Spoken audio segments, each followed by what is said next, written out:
Malaria. ठीक है, malaria is cause due to a protozoan. तो एक प्रोटोजोआ है ऑफ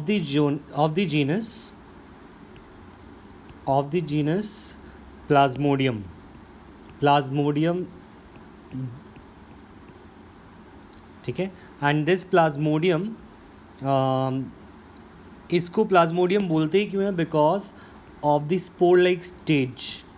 ये 11th का पार्ट था कि प्लाज्मोडियम वो ऑर्गेनिजम्स होते हैं जिनके लाइफ साइकिल में एक स्पोर लाइक स्टेज आती है। तो प्लाज्मोडियम के अंदर स्पोर लाइक स्टेज मतलब एक बार इनकी लाइफ में, एक प्लाज्मोडियम की लाइफ में एक स्पोर जनरेटिंग स्टेज आती है and it generates thousands of spores. ठीक है, these spores are released out of the body.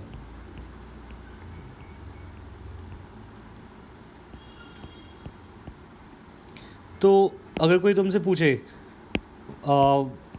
which protozoans are called plasmodium, तो plasmodiums are those organism that have a spore like stage in their life cycle। जिनकी life cycle में एक spore like stage आता है उनको बोलते हैं Plasmodium. ठीक है, तो मलेरिया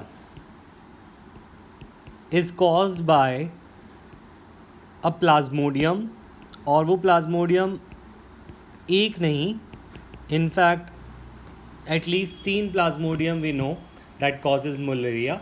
एक प्लाज्मोडियम है plasmodium vivax, one is plasmodium falciparum,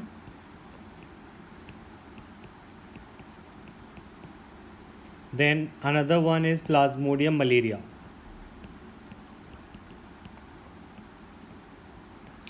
ठीक है, तो दीज आर दी पैथोजेंस। ये क्या हैं? ये पैथोजेंस हैं and these pathogens cause malaria.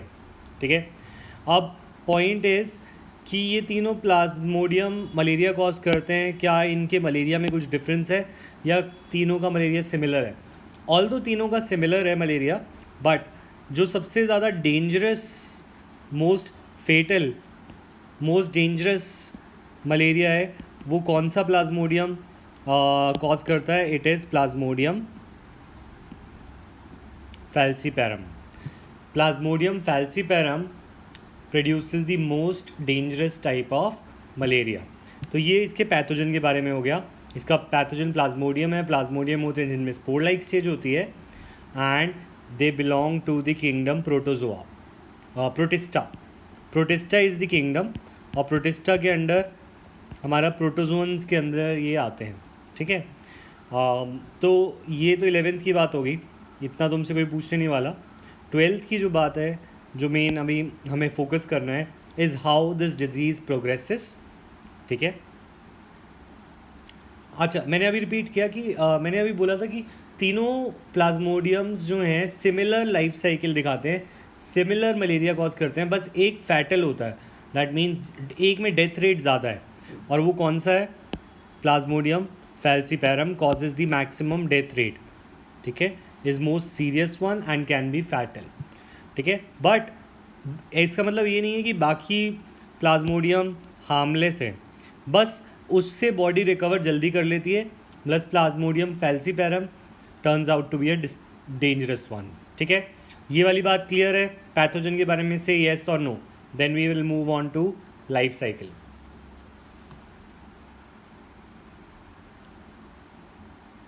ठीक है, तो अब बात आ रही है कि ये हमारी लाइफ, इनकी लाइफ साइकिल कैसे कंप्लीट होती है प्लाज्मोडियम की। ठीक है, सबसे पहले life cycle of Plasmodium start होती है, हम मानते हैं, जब वो ह्यूमन बॉडी में एंटर करता है। ठीक है, by the bite of female anopheles mosquito. ठीक है, फीमेल एनोफिलीज मॉस्किटो जब ह्यूमंस को बाइट करता है, तो इस केस में देखो, always it is the female mosquito that bites. Male mosquitoes do not bite. Can anyone tell me the reason why?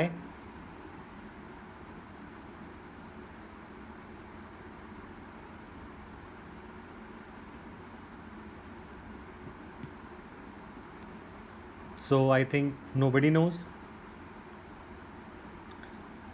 Only female mosquitoes bite because.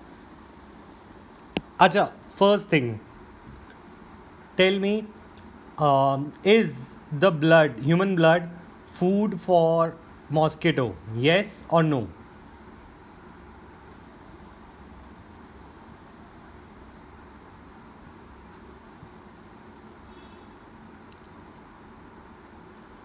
मेरा question है, is blood, human blood, food for mosquito? जो mosquitoes bite करते हैं, क्या वो इसलिए करते हैं because they need nutrition from human body? Yes और no? What do you think?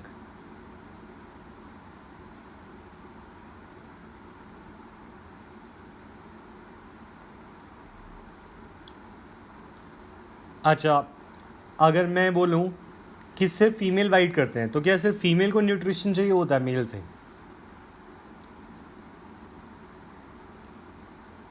अच्छा, ऐसी क्या चीज़ है जो एक फीमेल ऑर्गेनिज्म को मेल ऑर्गेनिज्म से डिफ्रेंशिएट करती है?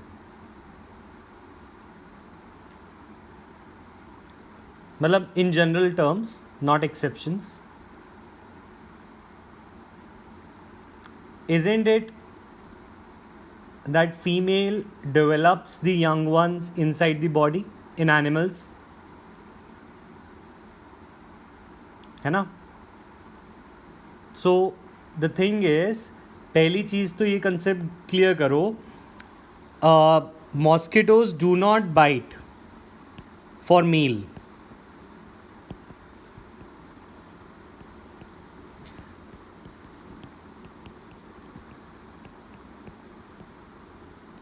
ठीक है, female mosquitoes require human blood for reproduction.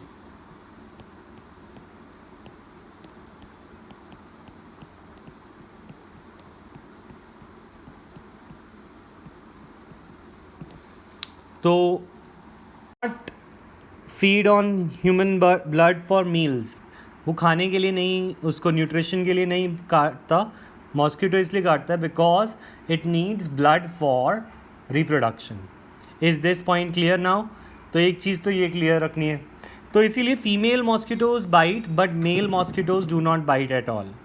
ठीक है, अब बात आती है कि इफ़ फीमेल मॉस्किटो बाइट्स, तो it transfers the plasmodium into humans. Plasmodium उसकी बॉडी में प्रेजेंट था, किसकी बॉडी में? मॉस्किटो की बॉडी में. And this plasmodium is transferred in the human body by mosquito. ठीक है, so this is female. This mosquito is known as vector. Why?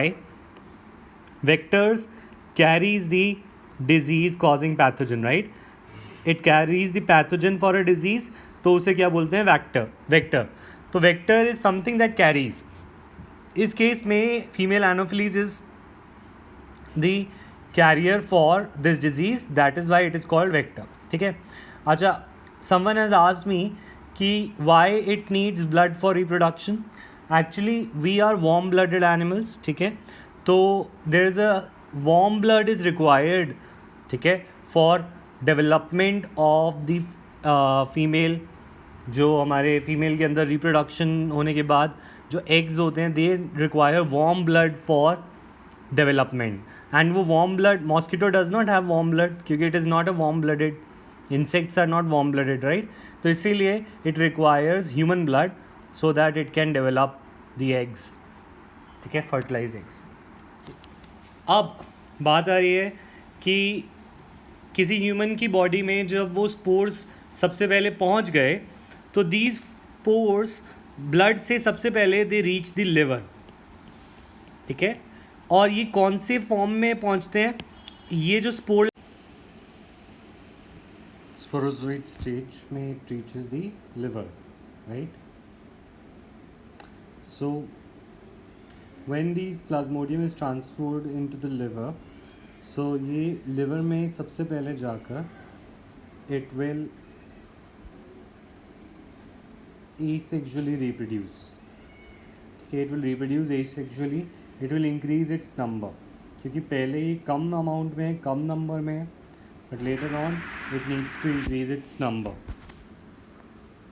So this is done by asexual reproduction.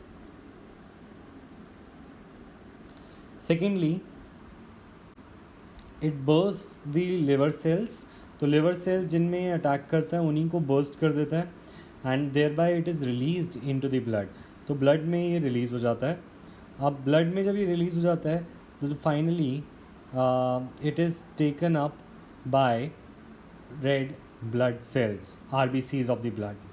Okay, so this is something you need to remember that liver में दो चीज़ें होती हैं, asexual reproduction followed by bursting of the liver cells. Liver cells को we also know as hepatocytes. Okay. Then the parasite reaches the red blood cells and red blood cells में enter करने के बाद it bursts the red blood cell just like liver. पहले liver में enter किया, liver cells को burst किया, now red blood cells में घुसता है और red blood cells को burst करता है. So point wise if we see, first it enters the liver cell, then it ruptures the liver cell is after asexual reproduction, then it enters the RBCs and then ruptures the RBCs.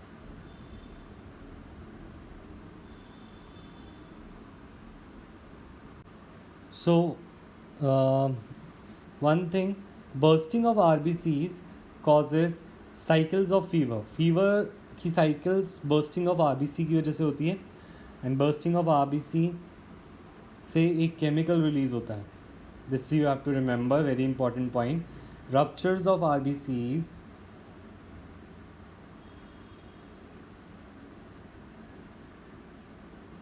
releases a toxin, a chemical known as hemozoin, and this hemozoin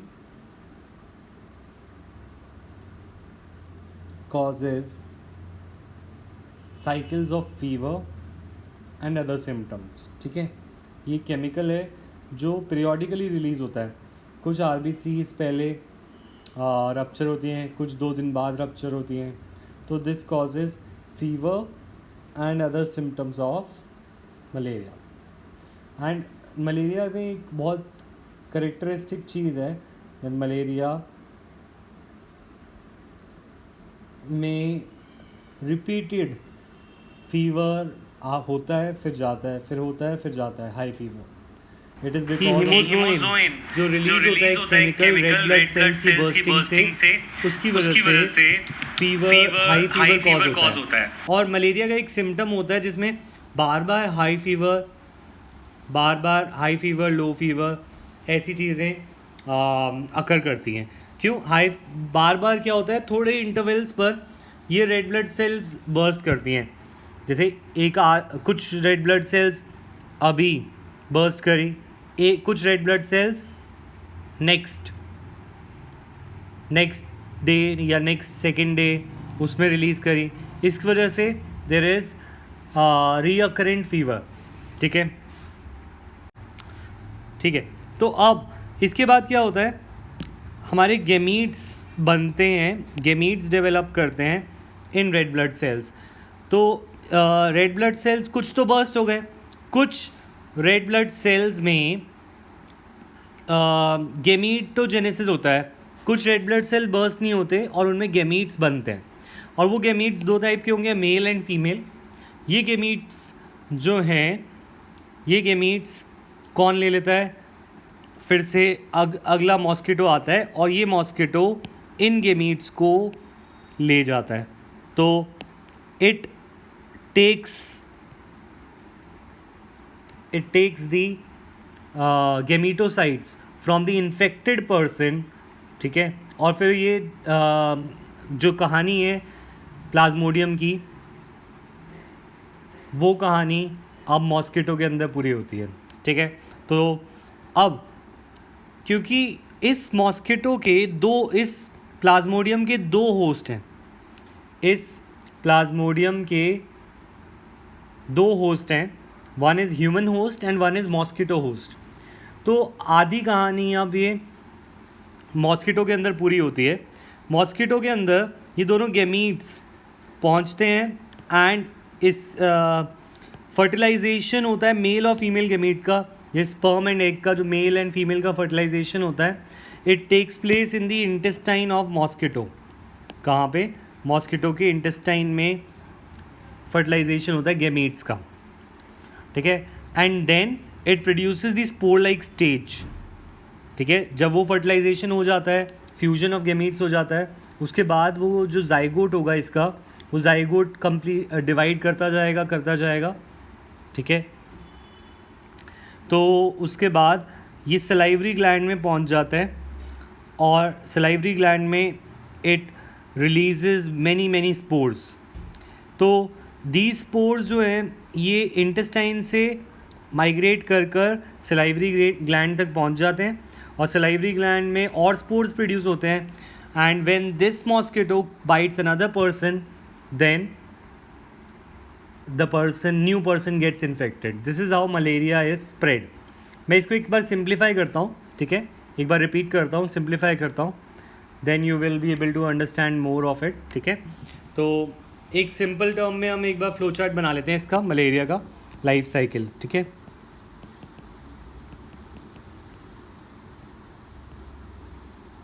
तो इसके लिए तुम एक सबसे पहले तो एक circle बना लो,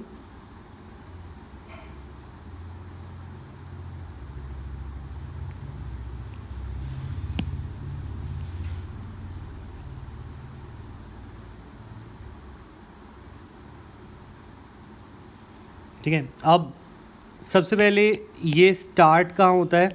this life cycle starts with when sporozoites, ठीक है, enter humans through bite of mosquito, female mosquito, ठीक है।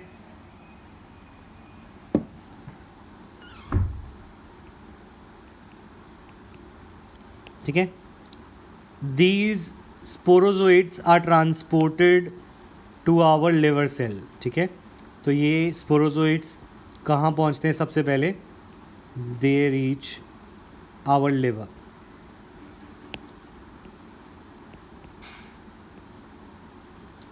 ठीक है। लिवर में दी स्पोरोजोइड्स जो हैं, the sporozoites will enter into the liver cells. किस में एंटर कर जाएंगे? They will enter into the liver cells. Liver cell में it will cause bursting, asexual reproduction होगा फर्स्ट, ठीक है। तो what happens in the liver? First asexual reproduction, asexual reproduction से जो स्पोर्स बनते हैं they are released by bursting of liver cell,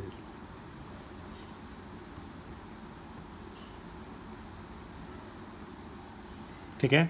और लिवर सेल का जो बर्स्टिंग होगी, इस वजह से these spores will be released into the blood, ठीक है।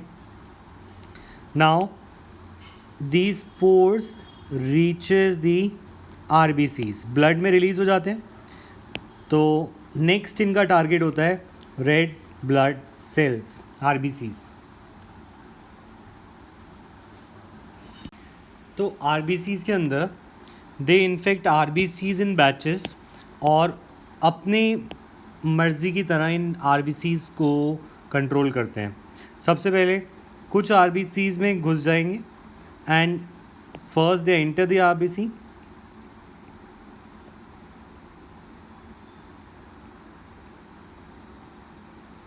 ठीक है, एंड रप्चर्स देम, ठीक है। तो rupture of RBC releases a chemical, ठीक है, rupture releases a chemical known as hemozoin. ठीक है, this is responsible for fevers. जो फीवर बहुत हाई फीवर होता है वो हीमोजोइन की वजह से है. ठीक है, और ये काम वो साइकिल में करते रहते हैं. जैसे आज किया, आज कुछ आरबीसीज को रप्चर किया, फिर 2 दिन बाद और नए आरबीसीज को रप्चर किया, फिर 2 दिन बाद और आरबीसीज को रप्चर किया. जब तक मलेरिया हमारी बॉडी में रहता है, it keeps on rupturing the RBCs on a regular interval. तो इस वजह से मलेरिया का सिम्टम भी मलेरिया का सबसे ज़्यादा अच्छा सिम्टम जिससे हम ये आइडेंटिफाई करते हैं कि किसी को मलेरिया है, दैट इज़ रीअकरेंट फीवर. रीअकरेंट मतलब बार बार फीवर होता रहता है. कभी बहुत हाई फीवर, फिर एकदम से बंदा ठीक हो जाता है, फिर बहुत हाई फीवर, फिर ठीक हो जाता है. ऐसे रीअकरेंट बाउट्स ऑफ फीवर बोलते हैं. And these fever is cause by the release of the chemical hemozoin at periodic intervals. यहाँ तक क्लियर है? प्लीज़ से येस और नो.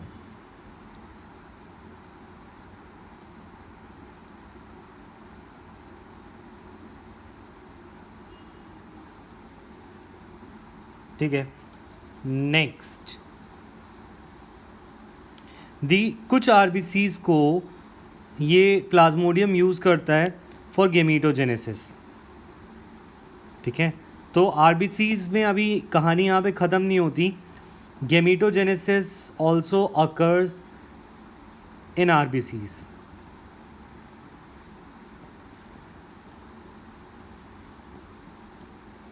एंड इसके 2 तरह के गेमीट्स बन जाते हैं. And these 2 types of gametes are male gamete and female gamete. 2 तरह के ब्लड सेल्स में हमारा इसके गेमीट्स रह जाते हैं. कुछ male and female both types of gametes are produced. क्योंकि ये दोनों आरबीसीज में ही होते हैं, आरबीसी के अंदर ही होते हैं. तो जब मॉस्किटो आता है तो मॉस्किटो जैसे हमारे रेड ब्लड सेल्स को वो बाइट करके उनको सक करता है, तो उसी तरीके से these RBCs will enter into the female mosquito. तो mosquito bites the infected person को एक नया मॉस्किटो ने बाइट किया. अब जब मॉस्किटो ने बाइट किया और उसने ब्लड को सक किया, तो उस केसेस में, ठीक है, उस केसेस में हमारा mosquito takes these male and female gametes. और जब वो उसे ले जाता है तो अब उसके बाद next thing that occurs inside the female mosquito is in the intestine of the mosquito. Mosquito के इंटेस्टाइन में fertilization takes place. That means female gamete को मेल गेमीट फर्टिलाइज करता है. तो in the intestine of the mosquito fertilization takes place.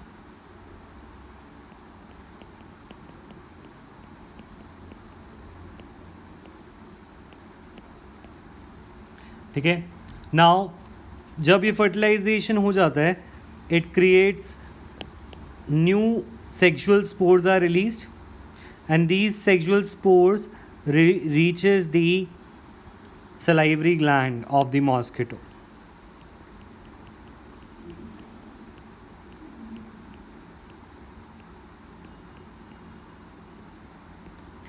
Mosquito के salivary gland के अंदर बहुत सारे स्पोर्स का एक हब बन जाता है. And these spores will be taken up या फिर they will be released into a new non-infected person. और ऐसे ही लाइफ साइकिल मलेरिया अपनी कंप्लीट करता है. तो अब बताओ, इज़ दिस क्लियर और डाउट? कहीं पे भी डाउट है तो प्लीज़ आस्क मी. प्रोड्यूस हुए, यहाँ पे मेल और फीमेल नहीं प्रोड्यूस हुए, mail and female gametes produce हुए हैं। दीज आर एक्चुअली गेमीट्स, जैसे स्पर्म एंड ओवम होते हैं। तो दीज गेमीट्स मस्ट फ्यूज़, तभी वो प्लाज्मोडियम फिर से बनेगा। ये प्लाज्मोडियम फिर से बना, दिस इज़ द प्लाज्मोडियम जिसने इन्फेक्ट किया था, और ये प्लाज्मोडियम फिर अपने स्पोर्स प्रोड्यूस करता है। These are the sexual spores, जिनको हम बोलते हैं स्पोरोजोइट्स। जो सेक्सुअल स्पोर्स होते हैं वो स्पोरोजोइट्स कहलाते हैं। देखो यहाँ पर कुछ आरबीसीज बर्स्ट हो जाती हैं, some of the RBCs burst releasing the chemical haemozoin. ठीक है, कुछ आरबीसीज बर्स्ट हो गई थी और इन्होंने हीमोजोइन केमिकल को रिलीज़ कराया। ठीक है, अब कुछ आरबीसीज में वो जो पैथोजन है हमारा plasmodium, it stage in some RBCs, this pathogen stage, और उनके अंदर ये गेमीट्स बनाता है जैसे स्पर्म एंड ओवम। देन जब एक नया मॉस्किटो आता है और नया मॉस्किटो इस इन्फेक्टेड पर्सन को बाइट करता है, तो ये मॉस्किटो मेल और फीमेल गेमीट्स को उठा लेता है, और मेल और फीमेल गेमीट्स का जो फ्यूजन है वो ह्यूमन में ना होके वो मॉस्किटो में होता है। तो यहाँ से ये जो लाइफ साइकिल का पार्ट है, this is occurring in mosquito. ये वाला रीजन, ये सारा काम मॉस्किटो में हो रहा है, और ये वाइट वाला रीजन जो है ये ह्यूमन में हो रहा है। एक बार तुम बुक का डायग्राम देखो तो भी समझ आएगा। ठीक है, अब मुझे बताओ, अगर मेल एंड फीमेल दोनों नहीं होते मॉस्किटो में तो वो रिप्रोड्यूस नहीं करेगा और वो मलेरिया भी नहीं कॉज करेगा।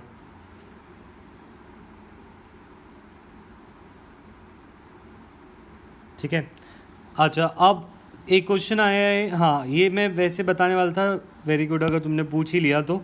देखो कुछ चीज़ें क्लियर करने की बात है, ज़रूरी है। सबसे पहले what is the pathogen of malaria? Pathogen is Plasmodium vivax, Plasmodium malaria and Plasmodium falciparum. ठीक है, second thing, who is the vector of this disease? Vector is the female Anopheles mosquito.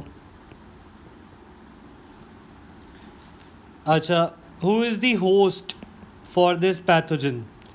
Hosts are both mosquito and humans. What is meant by sporozoite? What is sporozoites? ठीक है, sporozoites are sexual spores, spore-like spores produced by plasmodium. अब मुझे बताओ, सारी चीज़ें clear है तो right clear, कोई डाउट है तो पूछ लो।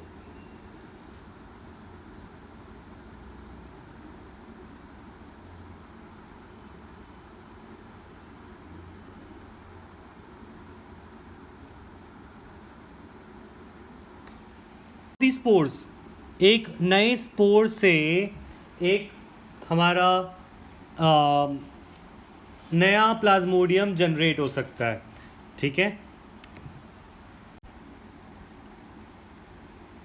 तो एक बार इसको रीड भी कर लेते हैं नोट से। ओके चलो, parasites initially multiply within the liver cells and then attack the RBCs, resulting in a toxic substance known as hemozoin, which is responsible for recurring fever. ठीक है, Anopheles, when it bites an infected person and enters the mosquito's body, it undergoes further development. The parasite multiply within them to form sporozoites that are stored in the salivary glands. When mosquito bites a human, spores are released into the human body. It is interesting to note that malaria को अपनी life cycle complete करने के लिए 2 host चाहिए. अगर वो दोनों host नहीं मिलते उसको, then it's life cycle will not complete. ठीक है, तो मेल और फीमेल, एक तो फीमेल एनोफिलीज और ह्यूमन, बोथ आर रिक्वायर्ड. ठीक है, so I hope this is clear to you. Next, ठीक है, these are some questions for practice based on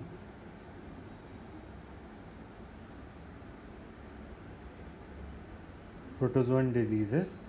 I'll attach the link in the YouTube section so that you can cover these questions as a test, as how much you have covered. ठीक है, so I'll attach this evaluation test in the link given in the YouTube. Okay, next is elephantiasis. ठीक है, अच्छा, elephantiasis. तो elephantiasis is cause by wuchereria, और 2 यहाँ पे worms हैं. एक है wuchereria bancrofti, one is wuchereria malayi. ठीक है, द फिलेरियल वॉर्म्स मतलब these are worms. Filarial worms क्या बोलते हैं? फिलेरियल, एक सेकेंड देखो, these are filarial worms cause a slowly developing chronic inflammation. तो ये क्या कह रहे हैं कि ये एक वॉर्म, देखो फिलेरियल डिजीजेज होती हैं दैट आर कॉज बाय हेलिमेंट्स.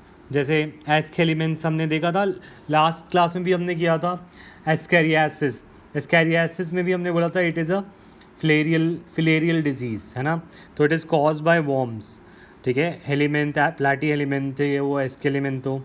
ठीक है, सच डिजीजेज. तो स्लोली डेवलपिंग क्रॉनिक इन्फ्लेमेशन होता है काइंड ऑफ लाइक, इन्फ्लेमेशन का वैसे मतलब होता है रेडनेस, स्वेलिंग, हॉट एरिया. जैसे कभी कभी एलर्जी में हो जाता है, अगर तुम्हारे कहीं पे एलर्जी हो तो वहाँ पे इन्फ्लेमेशन हो जाती है. और इन्फ्लेमेशन यानी जैसे कभी कभी मॉस्किटो कहीं बाइट करता है तो वहाँ पे भी स्वेलिंग हो जाता है, रेड हो जाता है वो एरिया. वो ऐसी चीज़ें कहलाती हैं इन्फ्लेमेशन. ये जो इन्फ्लेमेशन होती है हमारी बॉडी पे, अगर कोई चीज़ आती है फ़ौरन तो हमारी बॉडी उससे फाइट करती है एंड इट कॉजेज इन्फ्लेमेशन. तो अगर तुम्हें इन्फ्लेमेशन के बारे में लिखना है तो inflammation is characterize by, it is the condition characterize bye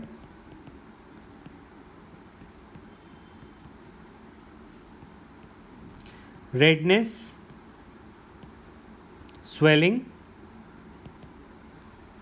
and warm. तो कोई एरिया अगर रेड हो जाता है, स्वॉलन हो जाता है या वॉर्म हो जाता है, इस एरिया को बोलते हैं हम इन्फ्लेम्ड एरिया, इन्फ्लेमेशन हो रही है. So this inflammation is usually short lived. ठीक है, यूजुअली ये क्या होता है, बहुत कम टाइम के लिए होती है. बट यहाँ पर अगर हम इस डिज़ीज़ की बात करें तो इस डिज़ीज़ के अंदर जो इन्फ्लेमेशन है दैट इज़ क्रॉनिक माने लॉन्ग टर्म, मतलब ऐसे ही इन्फ्लेम्ड रहती है एरिया. तो इन्फ्लेम्ड एरिया कहाँ पे देखने को मिलता है? Mainly lymph vessels of lower limbs are affected by this disease. Elephantiasis और फिलियारियासिस इसे बोलते हैं एक ही चीज़ को. ठीक है, देन इस केस में एक चीज़ और, genital organs are also affected causing gross deformities. तो जेनाइटल ऑर्गन्स जो हमारे लेग्स के पास होते हैं, लिम्स के पास होते हैं, कभी कभी उन एरिया में भी ये वॉर्म पहुंच जाता है and it causes gross deformity, मतलब बहुत ज़्यादा shape and structure of legs. तुमने देखा है, तुमने शायद 11 इसकी डायग्राम, नो नॉट एग्जैक्टली,